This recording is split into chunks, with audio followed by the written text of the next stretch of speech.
OS. A gente tem que rediscutir o papel das OS, né? Elas vieram como uma solução para simplificar os encargos do governo. Então, ali já havia, da parte da Secretaria de Saúde, uma terceirização para que essas instituições, organizações sociais, tocassem áreas estratégicas da saúde pública no Rio de Janeiro, né? Gerindo hospitais, no caso da IABA, gerindo já IABA sob várias desconfianças, escolhida no escuro, né? Nessa coisa emergencial, sem licitação, para cuidar dos hospitais de campanha. Então ali já havia uma terceirização. Agora, o governador irritado, hein? Cheio de razão, nos informa que há a terceirização da Secretaria de Saúde. Quer dizer, nós já temos aí duas camadas. Tem a OS na ponta, ainda tem a Secretaria de Saúde, que, ó, é como se fosse um ente à parte. Como se não fosse ele que tivesse nomeado o Edmar Santos. Como se não fosse ele o responsável, sim, pela nomeação de Gabriel Neves. Aí, de repente, tem lá o Alex Busquet, o novo secretário, e um abraço. Não é comigo, não faz parte do governo. Está abrindo mão da Secretaria de Saúde. Não responde às questões relativas à saúde pública. Por que, governador? Por que o senhor... Por exemplo, o Hospital de Campanha de São Gonçalo. Por que foi aberto? Menos de um mês aberto. Por que se concluiu o processo? Que imagem o senhor passa à sociedade com esse discurso, sinto muito, de que se baseou em ciência? Se o senhor leva a cabo... se o senhor conclui um hospital de campanha que não vai funcionar nem sequer durante um mês, com dinheiro posto na frente. Alguma poupança se poderia ter feito nesse processo, ainda que milhões e milhões de reais tenham sido colocados na frente para financiar esses hospitais de campanha, os 7, dos quais boa parte não entregues, botou um dinheirão na frente a fundo perdido. E assim nós continuamos. E esse discurso de fale com o secretário de saúde como se fosse um outro ente, que não parte do seu governo, responsabilidade do senhor. Eu sempre falo aqui, Amanda, a responsabilidade dobra. Quando o poder público, o governante, escolhe alguém, compõe a sua equipe, nesse momento da delegação, a responsabilidade dele dobra, é dele a responsabilidade. É ele que tem que responder. O governador era muito falante relativamente à Covid-19.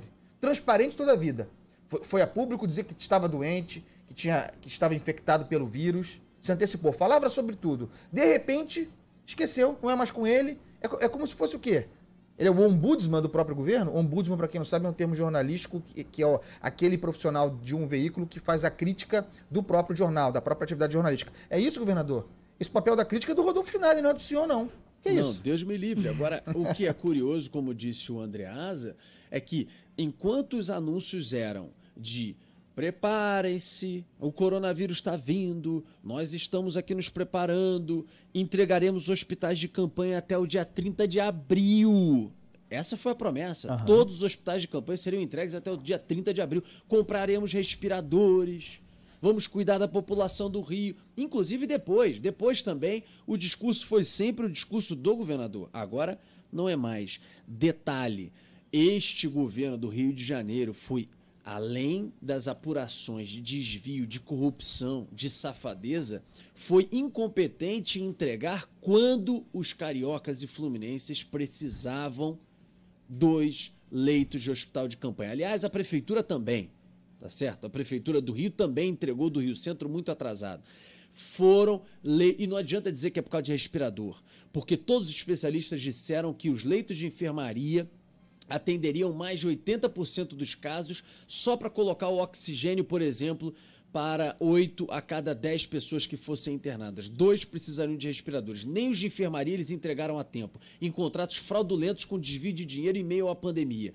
Além de tantas outras barbaridades, como compra equivocada de respiradores e como superfaturamento de obras que foram feitas. Enfim, tudo que a gente foi denunciando através da nossa equipe da Band News FM. E eu disse aqui no ar, tem mais de um mês, inclusive no dia divergir da Thaís aqui na Band News FM, porque eu disse, não entregar os hospitais de campanha no início de maio ou meio de maio, no momento em que a gente estava, foi final de abril, início de maio, até o meio de maio. Ali foi o pico principal do Rio de Janeiro.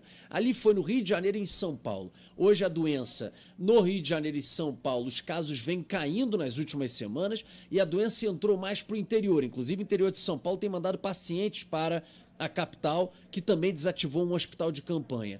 Por quê? Porque teve gente que veio de fora primeiro para as capitais, vieram da Itália, de outros lugares. Aqui a coisa se disseminou muito rápido e, consequentemente, como era de se esperar, aqui no Rio de Janeiro e também em São Paulo, nós tivemos um avanço muito rápido da doença. Lá, eles não entregaram os hospitais de campanha, não fizeram o que tinham que fazer. E aí, quando começaram a discutir de entregar o leito, o hospital de campanha, depois, só os da iniciativa privada estavam prontos naquele momento, eu falei, ó, vai entregar e se não vier uma segunda onda muito forte no Rio de Janeiro, vai ficar tudo aí parado. É o caso de construir tudo? Mantiveram o que ia fazer. Agora fecharam até os 2 que estavam entregues.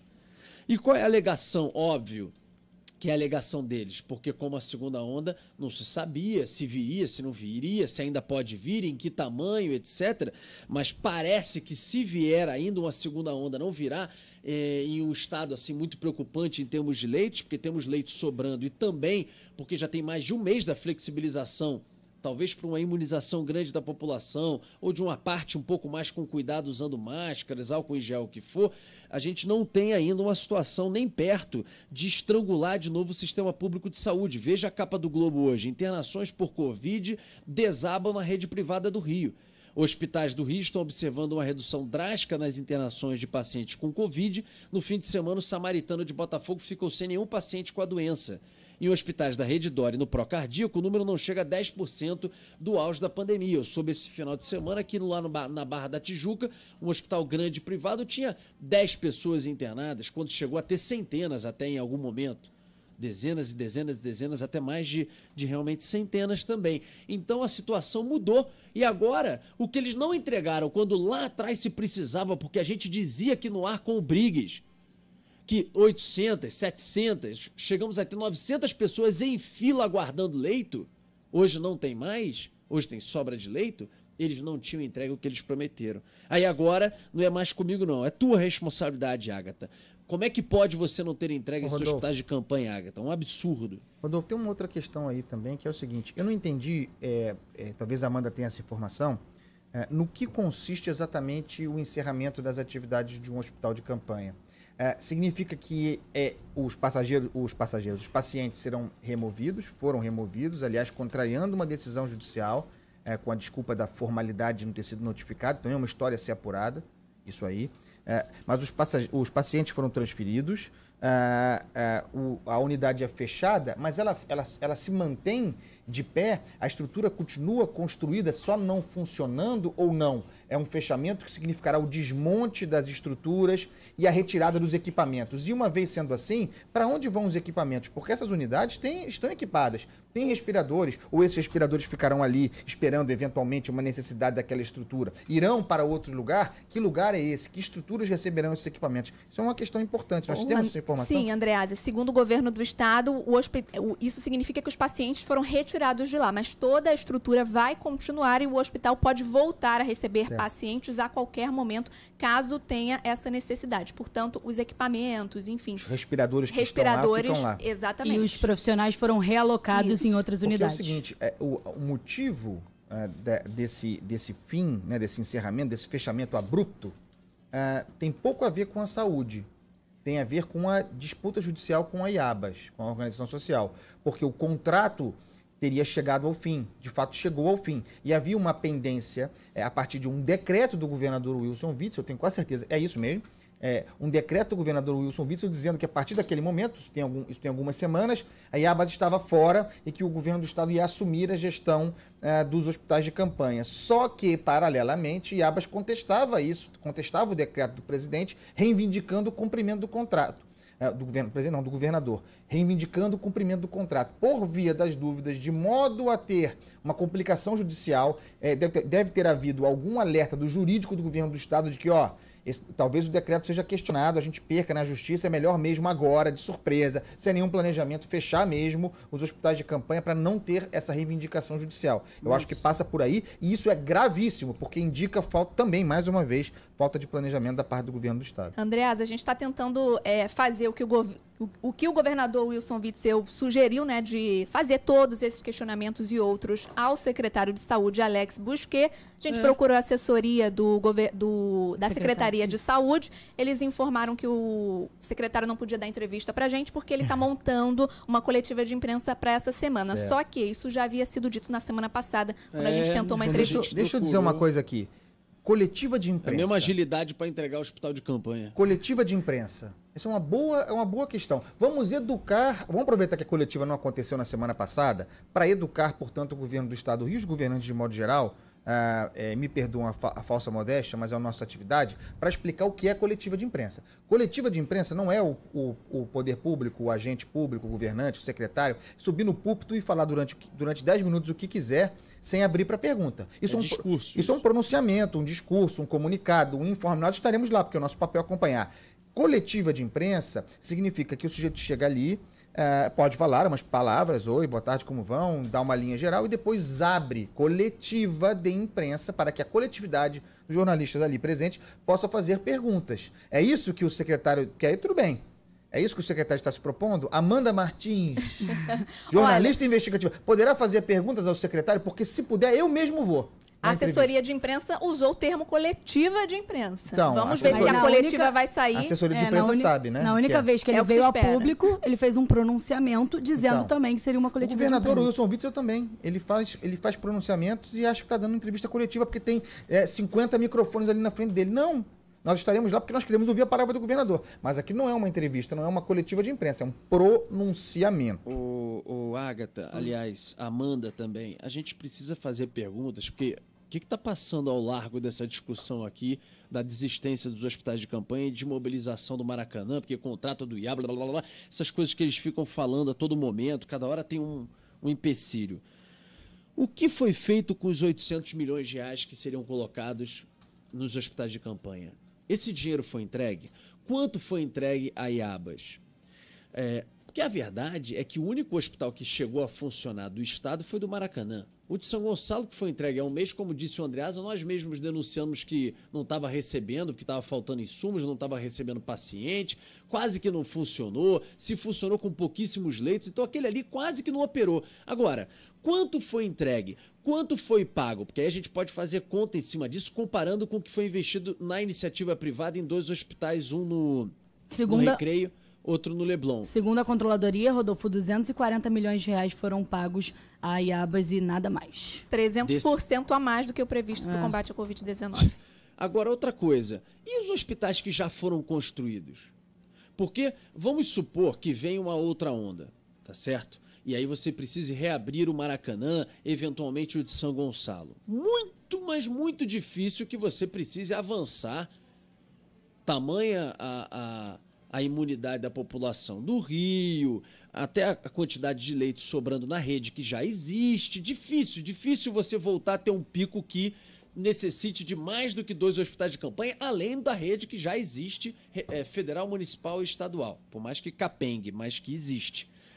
E o hospital, por exemplo, de Nova Iguaçu, o modulado que foi construído pela Secretaria Estadual de Obras? O que eles vão fazer com aquilo ali? Quanto que custou aquele?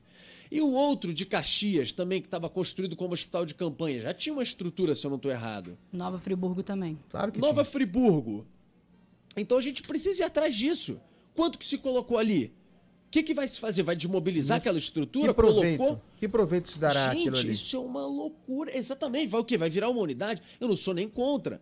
Vai virar unidade? Por exemplo, Baixada Fluminense. A Baixada ela é estrangulada. Outro dia estava até sem o Adão Pereira Nunes. Aí o município de Caxias parece que assumiu. Mas mesmo assim, com o Adão Pereira Nunes funcionando plenamente, é uma região que falta hospital. O Hospital da Posse é estrangulado, Moacir do Carmo, Adão Pereira Nunes, já são hospitais que estão abarrotados de gente, com pouco atendimento para o tamanho da população. Ok, vai então. Esse tipo de esclarecimento precisa ser feito. E a gente precisa ir atrás, Amanda. Esse secretário já chegou há um mês.